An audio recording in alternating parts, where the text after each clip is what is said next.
Hi Thiago, how's this for service? I have got Ali Broderick of Platinum Property Partners on Skype to answer your question about HMO licensing in Southampton. And Ali, Thiago was asking about Article 4 and HMO licensing in the city. He was struggling to find out information about it.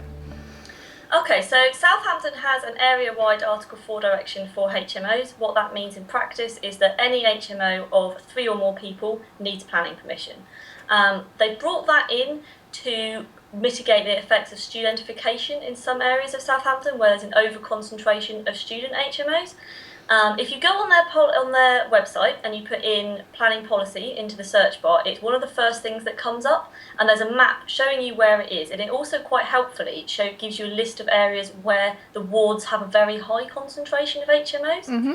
The policy related to the Article 4 direction says that if you're within, I think it's 10 metres of a property, there can't be more than 25% of HMOs, but it's as the crow flies, so it's not just along your road, it's roads behind it as well. If you have a look on the council website, they do have a bit more of the diagrams and things that show you how to test that. Generally, outside the areas where you're above that threshold, there's only 1 or 2 HMOs or no HMOs in that area, they are actually starting to grant permission for those. It's more just the student HMOs that they're worried about.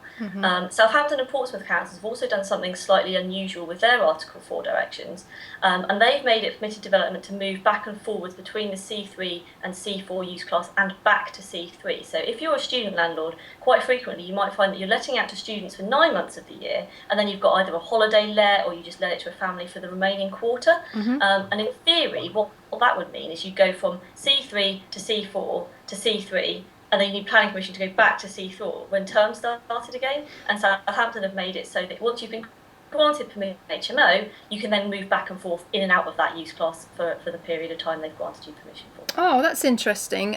Could you just again explain for our less experienced HMO landlords, what is the difference between C3 and C4 classification? Yeah. Sorry. So C3 is a family house, a normal residential dwelling. Flats and houses come under that. A C4 is a HMO use class. It's an HMO which is lived in between 3 and 6 individuals. Any HMO of 7 or more people falls into a different use class known as sui generis. Oh, fantastic. So just to finish, Ali, would you say that there's probably, or it could be an indication that there's more opportunity for HMOs in the areas where they're not what you mentioned about Southampton being a bit more lenient, are those areas good opportunities to have a look in? I think so. I think as long as you're outside of the deeply concentrated areas of HMOs, they have to have a policy reason to refuse you, and they just don't if you're not in an area of over-concentration. So provided you are meeting a housing need, there's a need for this type of accommodation, provided it's of good quality and you can show that you're not in a student area, there's definitely an opportunity there. And would you say that there is opportunity for private tenant HMOs, or is Southampton really all about students? I think there's certainly an opportunity for private tenant HMOs. Southampton's a big city. There's lots of workers that might come down on contracts with some of the big companies that are down there. So that we've got a few franchise partners that are in the Southampton area, and they don't have any trouble filling their rooms. Awesome. Well, it's been great to have your input, and I hope, Thiago, that you find Ali's input helpful. And thank you for asking the question on Property Tribes, because we can all learn from great questions like that. Thanks, Ali.